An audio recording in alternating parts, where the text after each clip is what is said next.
بسم الله الرحمن الرحيم.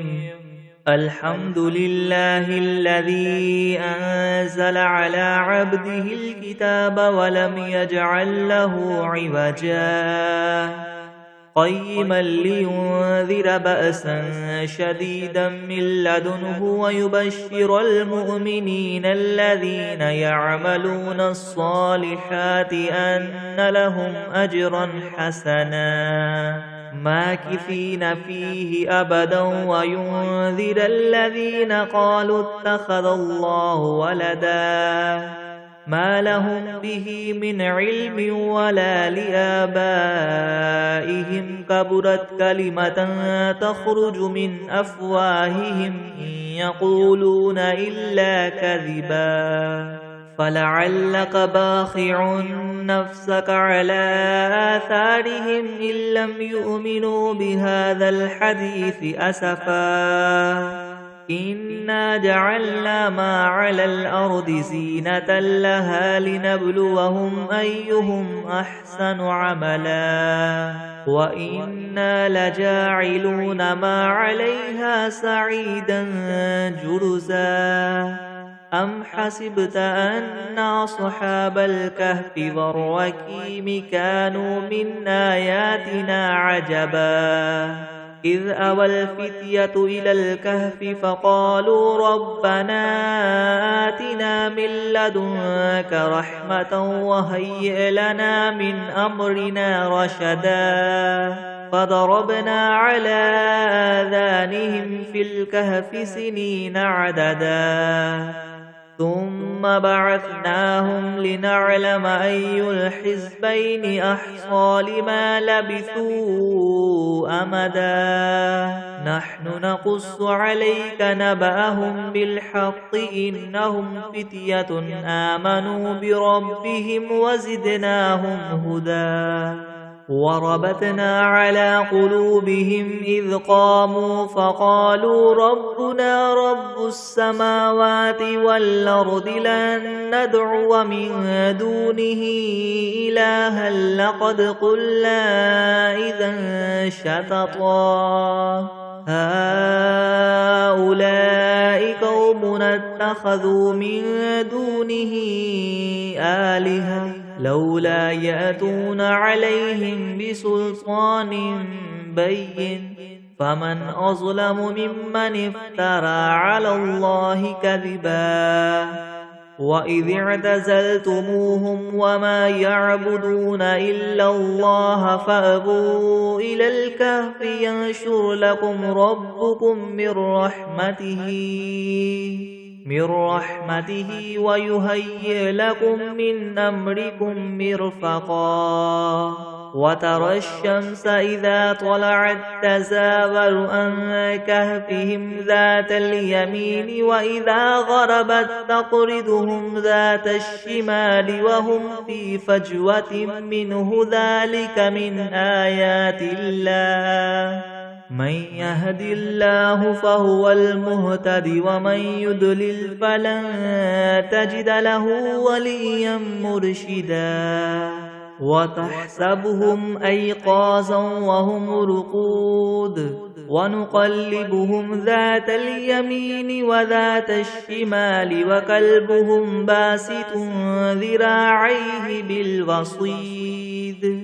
لو اطلعت عليهم لوليت منهم فرارا ولملئت منهم رعبا وكذلك بعثناهم ليتساءلوا بينهم قال قائل منهم كم لبثتم قالوا لبثنا يوما أو بعد يوم قالوا ربكم أعلم بما لبثتم فابعثوا أحدكم بورقكم هذه إلى المدينة فلينظر أيها أزكى طعاما فلياتكم برزق منه وليتلطف ولا يشعرن بكم أحدا إنهم إن يظهروا عليكم يرجموكم أو يعيدوكم في ملتهم ولن تفلحوا إذا أبدا وكذلك أعثرنا عليهم ليعلموا أن وعد الله حق وأن الساعة لا ريب فيها إذ يتنازعون بينهم أمرهم فقالوا ابنوا عليهم بنيانا ربهم أعلم بهم قال الذين غلبوا على أمرهم لنتخذن عليهم مسجدا سيقولون ثلاثة رابعهم كلبهم ويقولون خمسة سادسهم كلبهم رجما بالغيب ويقولون سبعة وثامنهم كلبهم قل ربي أعلم بعدتهم ما يعلمهم إلا قليل فلا تمار فيهم إلا مراء ظاهرا ولا تستفت فيهم منهم أحدا ولا تقولن لشيء إني فاعل ذلك غدا إلا أن يشاء الله واذكر ربك إذا نسيت وقل عسى أن يهديني ربي لأقرب من هذا رشدا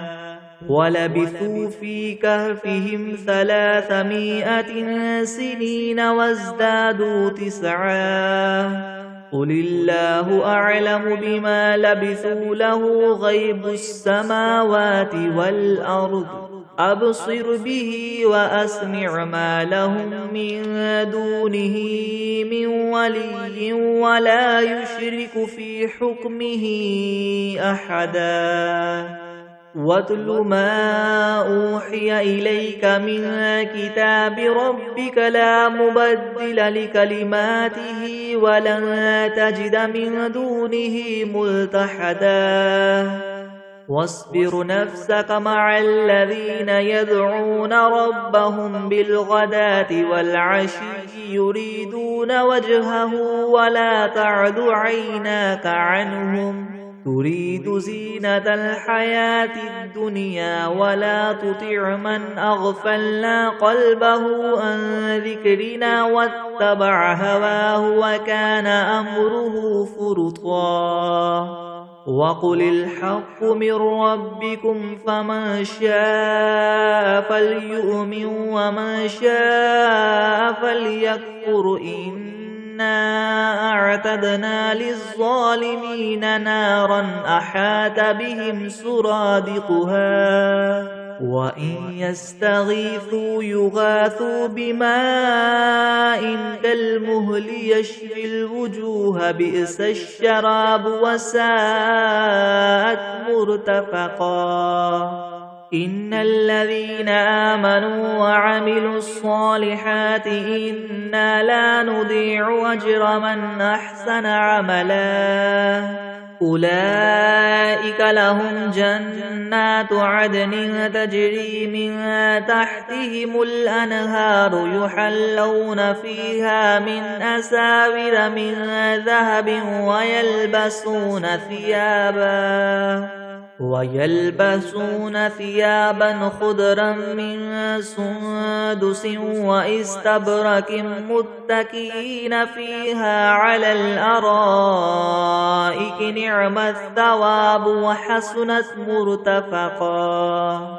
واضرب لهم مثلا الرجلين جعلنا لأحدهما جنتين من أعناب وحففناهما بنخل وجعلنا بينهما زرعا كلتا الجنتين آتت أكلها ولم تظلم منه شيئا وفجرنا خلالهما نهرا وكان له ثمر فقال لصاحبه وهو يحاوره وأنا أكثر منك مالا وأعز نفرا ودخل جنته وهو ظالم لنفسه قال ما أظن أن تبيد هذه أبدا وما أظن الساعة قائمة ولئن رددت إلى ربي لأجدن خيرا منها منقلبا قال له صاحبه وهو يحاوره وكفرت بالذي خلقك من تراب ثم من نطفة ثم سواك رجلا لكن هو الله ربي ولا أشرك بربي أحدا ولولا إذ دخلت جنتك قلت ما شاء الله لا قوة إلا بالله إن ترني أنا أقل منك مالا وولدا فعسى ربي أن يؤتيني خيرا من جنتك ويرسل عليها حسبانا من السماء فتصبح سعيدا زلقا أو يصبح ماؤها غورا فلن تستطيع له طلبا وأحيط بثمره فأصبح يقلب كفيه على ما أنفق فيها وهي خاوية على عروشها ويقول يا ليتني لم أشرك بربي أحدا ولم تكن له فئة ينصرونه من دون الله وما كان منتصرا هنالك الولاية لله الحق هو خير ثوابا وخير عقبا واضرب لهم مثل الحياة الدنيا كماء إن أنزلناه من السماء فاختلط به نبات الأرض فأصبح هشيما تذروه الرياح وكان الله على كل شيء مقتدرا المال والبنون زينة الحياة الدنيا والباقيات الصالحات خير عند ربك ثوابا وخير عملا ويوم نسير الجبال وترى الأرض بارزة وحشرناهم فلم نغادر منهم أحدا وعرضوا على ربك صفا لقد جئتمونا كما خلقناكم أول مرة بل زعمتم أن لن نجعل لكم موعدا ووضع الكتاب فترى المجرمين مشفقين مما فيه ويقولون يا ويلتنا ما لهذا الكتاب لا يغادر صغيرة ولا كبيرة إلا أحصاها ووجدوا ما عملوا حاضرا ولا يظلم ربك أحدا وإذ قلنا للملائكة اسجدوا لآدم فسجدوا إلا إبليس كان من الجن ففسق عن أمر ربه أفتتخذونه وذريته أولياء من دوني وهم لكم عدو بئس للظالمين بدلا ما أشهدتهم خلق السماوات والأرض ولا خلق أنفسهم وما كنت متخذ المضلين عضدا ويوم يقول نادوا شركائي الذين زعمتم فدعوهم فلم يستجيبوا لهم وجعلنا بينهم موبقا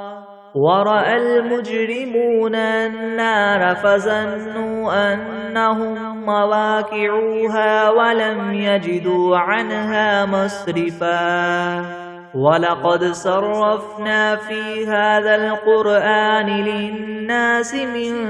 كل مثل وكان الإنسان أكثر شيء جدلا وما منع الناس أن يؤمنوا إذ جاءهم الهدى ويستغفروا ربهم إلا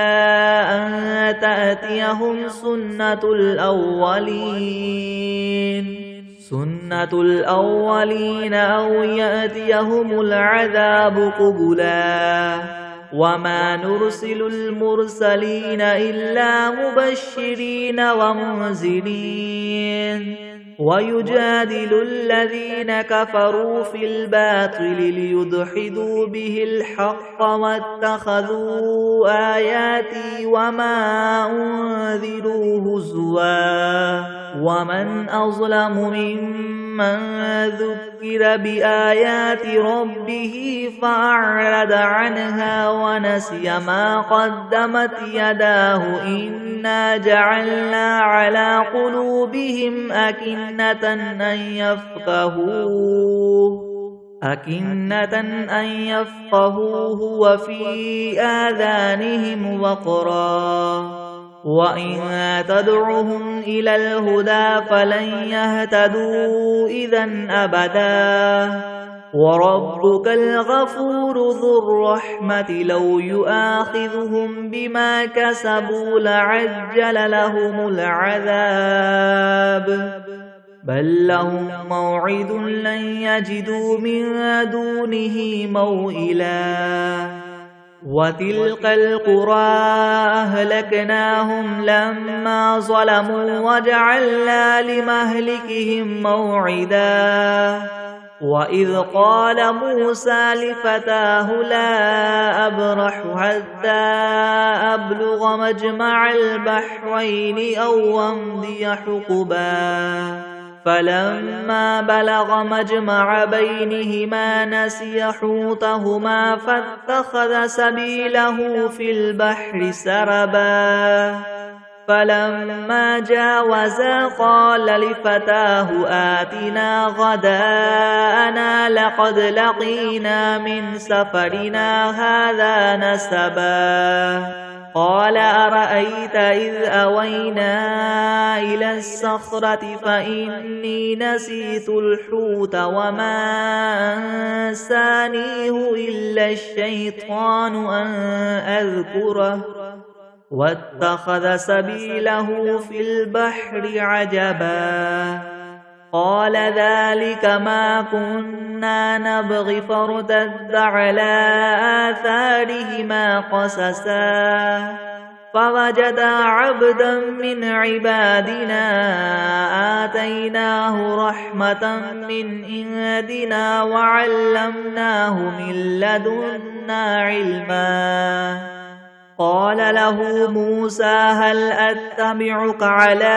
أن تعلمني مما علمت رشدا قال إنك لن تستطيع معي صبرا وكيف تصبر على ما لم تحط به خبرا قال ستجدني إن شاء الله صابرا ولا أعصي لك أمرا قال فإن اتبعتني فلا تسألني عن شيء حتى أحدث لك منه ذكرا فانطلقا حتى إذا ركبا في السفينة خرقها قال أخرقتها لتغرق أهلها لقد جئت شيئا إمرا قال ألم أقل إنك لن تستطيع معي صبرا قال لا تؤاخذني بما نسيت ولا ترهقني من أمري عسرا فانطلقا حتى إذا لقيا غلاما فقتله قال أقتلت نفسا زكية بغير نفس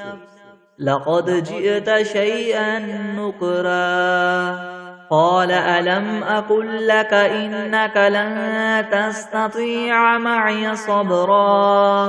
قال إن سألتك عن شيء بعدها فلا تصاحبني قد بلغت من لدني عذرا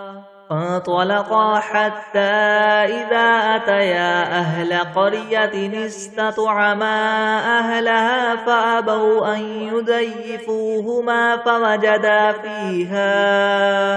فوجدا فيها جدارا يريد أن ينقض فأقامه قال لو شئت لاتخذت عليه أجرا قال هذا فراق بيني وبينك سأنبئك بتأويل ما لم تستطع عليه صبرا أما السفينة فكانت لمساكين يعملون في البحر فأردت أن أعيبها وكان وراءهم ملك يأخذ كل سفينة غصبا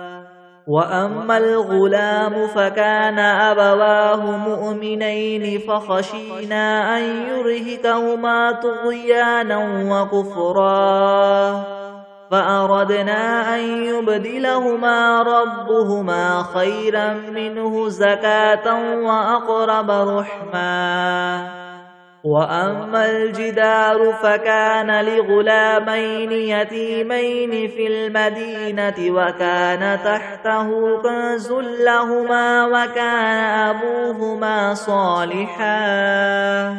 فأراد ربك أن يبلغا أشدهما ويستخرجا كنزهما رحمة من ربك وما فعلته عن عمري ذلك تأويل ما لم تستطع عليه صبرا ويسألونك عن ذي القرنين قل سأتلو عليكم منه ذكرا إنا مكنا له في الأرض وآتيناه من كل شيء سببا فأتبع سببا حتى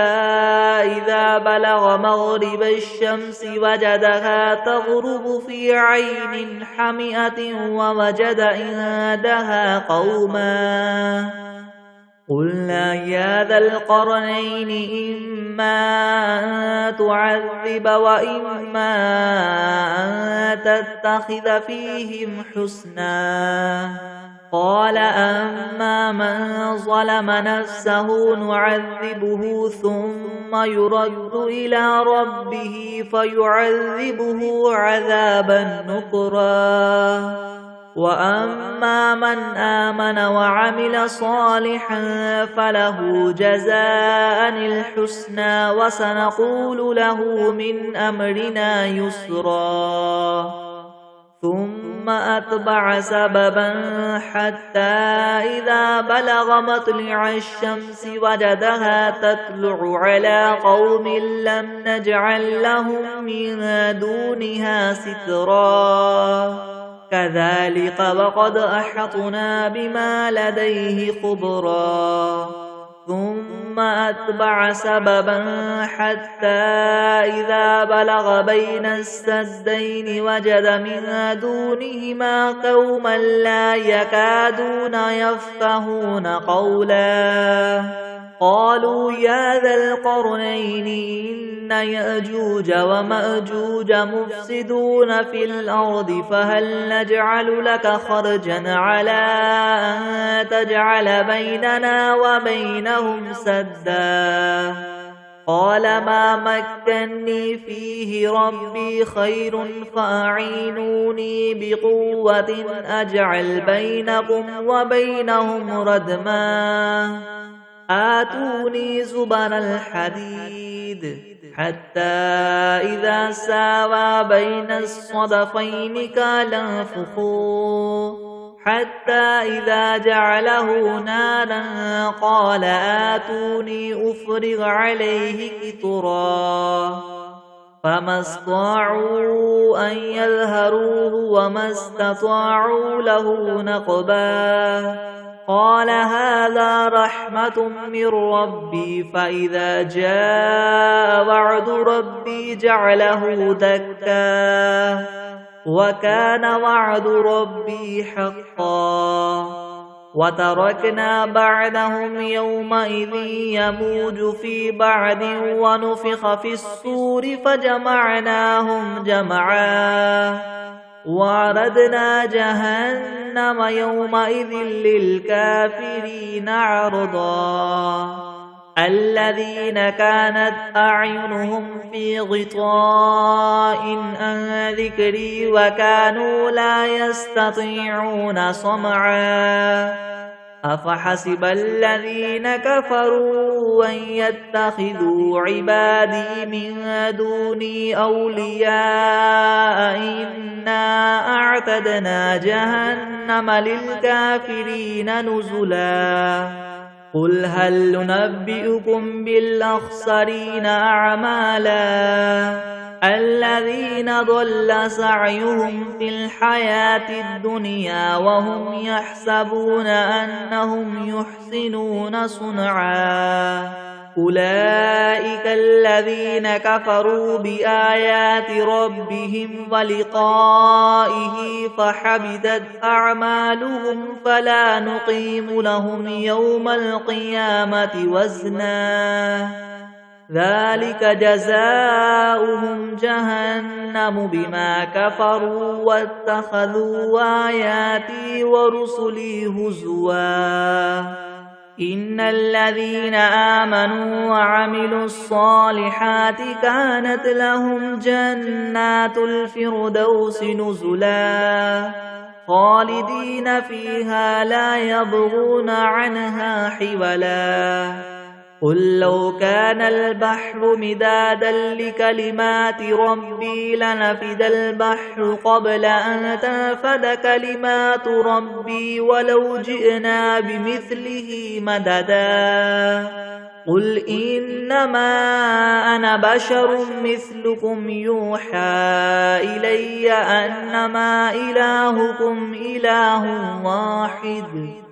فمن كان يرجو لقاء ربه فليعمل عملا صالحا ولا يشرك بعبادة ربه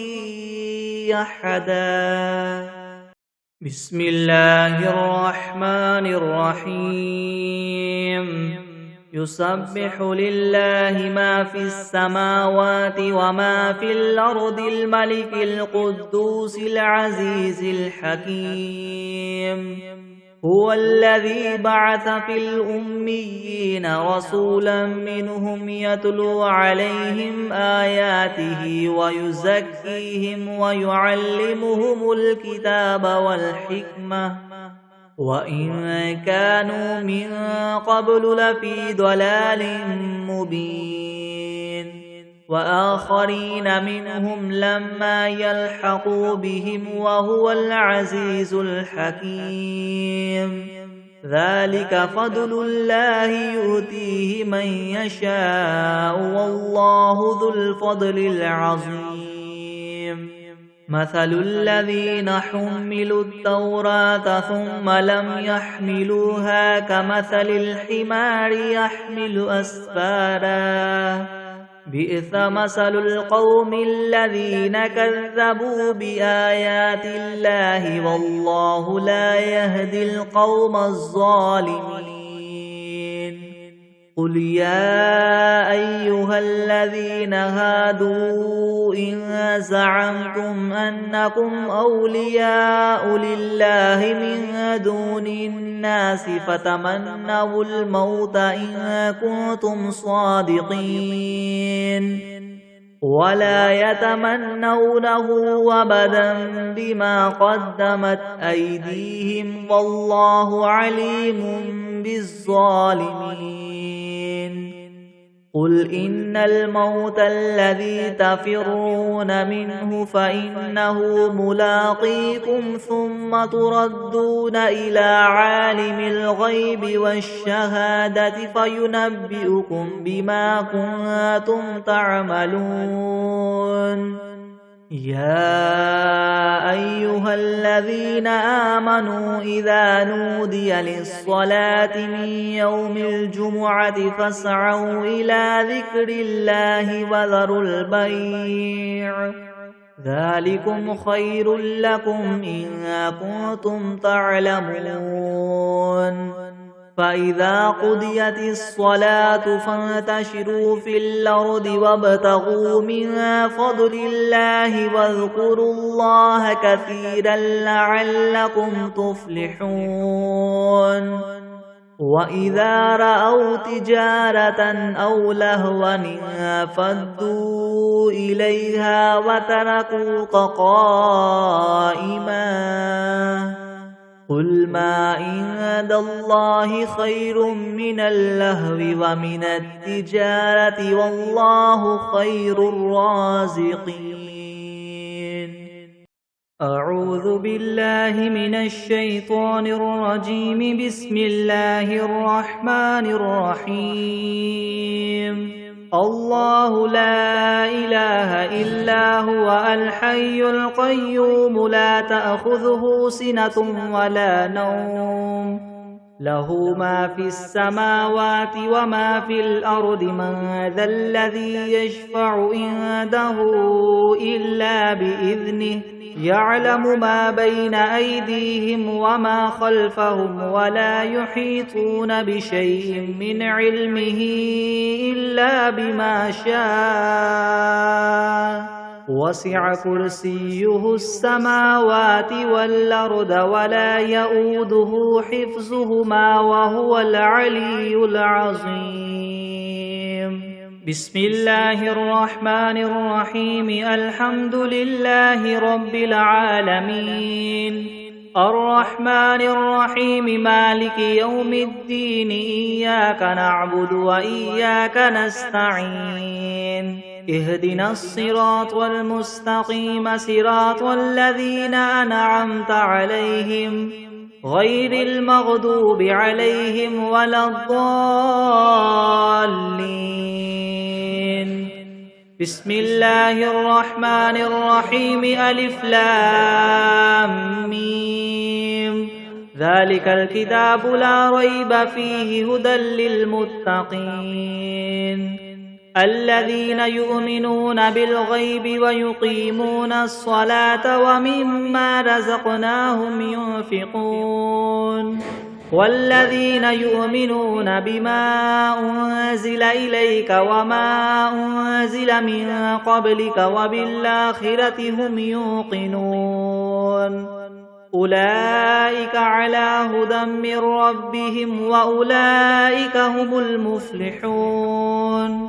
وإلهكم إله واحد لا إله إلا هو الرحمن الرحيم. الله لا إله إلا هو الحي القيوم لا تأخذه سنة ولا نوم له ما في السماوات وما في الأرض من ذا الذي يشفع عنده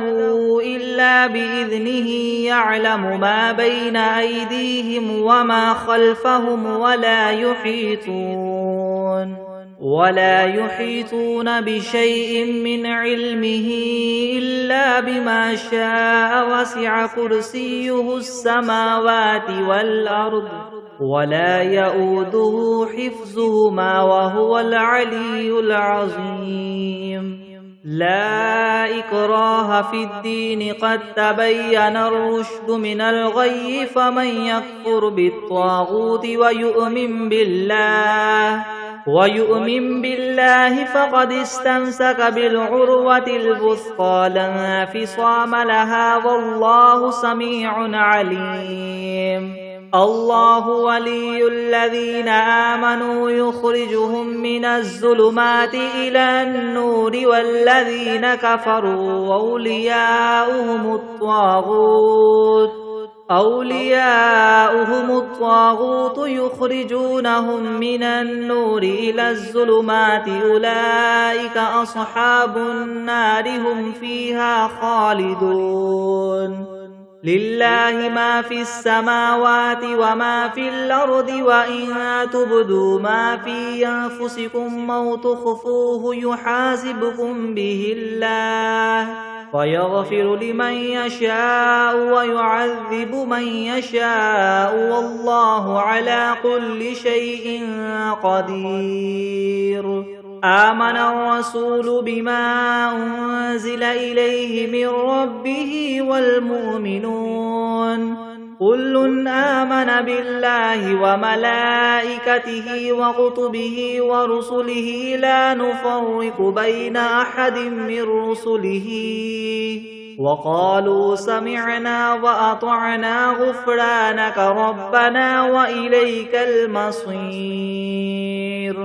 لا يكلف الله نفسا إلا وسعها لها ما كسبت وعليها ما اكتسبت ربنا لا تؤاخذنا إن نسينا أو أخطأنا ربنا ولا تحمل علينا إسرا كما حملته على الذين من قبلنا ربنا ولا تحملنا ما لا طاقة لنا به واعف عنا واغفر لنا وارحمنا أنت مولانا فانصرنا على القوم الكافرين شهد الله أنه لا إله إلا هو والملائكة وأولو العلم قائما بالقسط لا إله إلا هو العزيز الحكيم قل اللهم مالك الملك تؤتي الملك ما تشاء وتنزع الملك ممن تشاء وتعز ما تشاء وتذل ما تشاء بيدك الخير إنك على كل شيء قدير تولج الليل في النهار وتولج النهار في الليل وتخرج الحي من الميت وتخرج الميت من الحي وترزق ما تشاء بغير حساب إن ربكم الله الذي خلق السماوات والأرض في 6 أيام ثم استوى على العرش يغشي الليل النهار يطلبه حثيثا والشمس والقمر والنجوم مسخرات بأمره ألا له الخلق والأمر تبارك الله رب العالمين ادعوا ربكم تضرعا وخفية إنه لا يحب المعتدين ولا تفسدوا في الأرض بعد إصلاحها وادعوه خوفا وطمعا إن رحمة الله قريب من المحسنين قل ادعوا الله أو ادعوا الرحمن أيما تدعوا فله الأسماء الحسنى ولا تجهر بصلاتك ولا تخافت بها وابتغ بين ذلك سبيلا وقل الحمد لله الذي لم يتخذ ولدا ولم يكن له شريك في الملك ولم يكن له ولي من الذل وكبره تكبيرا أفحسبتم أنما خلقناكم عبثا وأنكم إلينا لا ترجعون فتعالى الله الملك الحق لا إله إلا هو رب العرش الكريم ومن يدع مع الله إلها آخر لا برهان له به فإنما حسابه عند ربه إنه لا يفلح الكافرون وقل رب اغفر وارحم وأنت خير الراحمين بسم الله الرحمن الرحيم والصافات صفا فالزاجرات زجرا فالتاليات ذكرا إن إلهكم لواحد رب السماوات والأرض وما بينهما ورب المشارق إنا زينا السماء الدنيا بزينة الكواكب وحفظا من كل شيطان مارد لا يسمعون إلى الملأ الأعلى ويقذفون من كل جانب دحورا ولهم عذاب واصب إلا من خطف الخطفة فأتبعه شهاب ثاقب فاستفتهم أهم أشد خلقا ممن خلقنا إنا خلقناهم من طين لاذب يا معشر الجن والإنس إن استطعتم أن تنفذوا من أقطار السماوات والأرض فانفذوا لا تنفذون إلا بسلطان فبأي آلاء ربكما تكذبان يرسل عليكما شواظ من نار ونحاس فلا تنتصران فبأي آلاء ربكما تكذبان فإذا انشقت السماء فكانت وردة كالدهان فبأي آلاء ربكما تكذبان فيومئذ لا يسأل عن ذنبه إنس ولا جان فبأي آلاء ربكما تكذبان لو أنزلنا هذا القرآن على جبل لرأيته خاشعا متصدعا من خشية الله وتلك الأمثال نضربها للناس لعلهم يتفكرون هو الله الذي لا إله إلا هو عالم الغيب والشهادة هو الرحمن الرحيم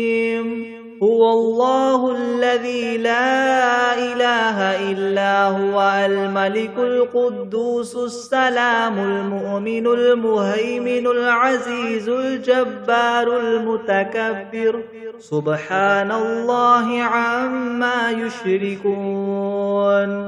هو الله الخالق البارئ المصور له الأسماء الحسنى يسبح له ما في السماوات والأرض وهو العزيز الحكيم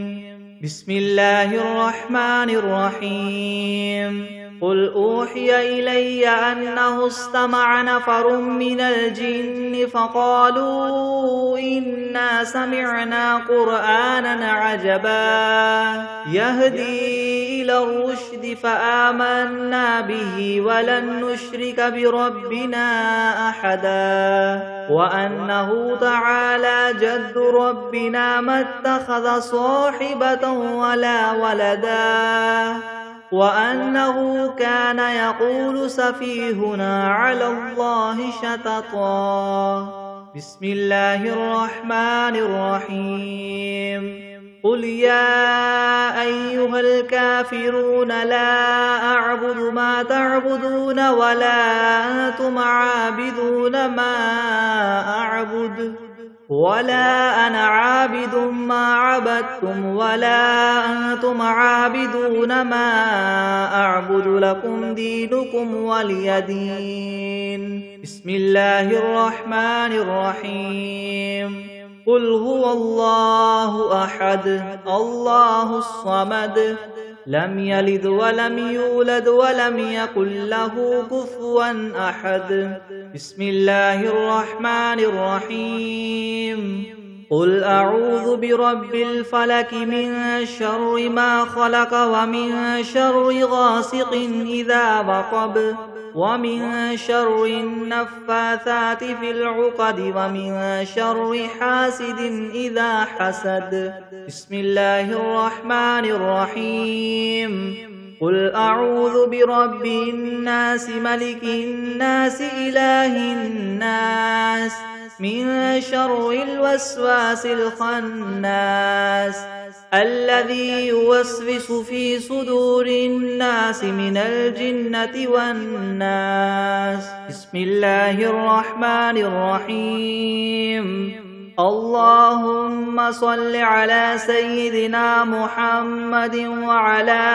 آل سيدنا محمد صلاة تنجينا بها من جميع الأهوال والآفات وتقضي لنا بها جميع الحاجات وتطهرنا بها من جميع السيئات وترفعنا بها عندك أعلى الدرجات وتبلغنا بها أقصى الغايات من جميع الخيرات في الحياة وبعد الممات. إنك مجيب الدعوات ورافع الدرجات ويا قاضي الحاجات ويا كافي المهمات ويا دافع البليات ويا حل المشكلات. يغثني يغثني يغثني يا إلهي إنك على كل شيء قدير.